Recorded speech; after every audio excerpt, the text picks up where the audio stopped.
لأن النبي كان يحب يقراها كل ليلة لما يقوم من النوم ويستاق ويقول الحمد لله حين بعمدنا من دار النشور وإن في خلق السماوات يقرأ صلى الله عليه وسلم.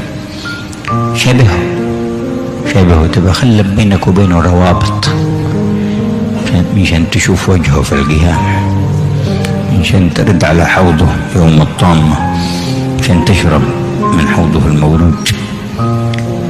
نعم القدوة هو.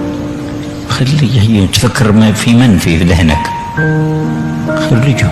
محمد أحسن منه، محمد أحسن من فكر فيه. ما تفكر في غيره إلا إن كان من شانه، من أجل قربه، من أجل سنته، من أجل دينه، من أجل شريعته لا بأس. ما عدا ذلك خرجهم، ما لك حاجة بهم. لا تكدر ذهنك، لا توسخ باطنك، خلي ذهنك صافي طيب. فكر في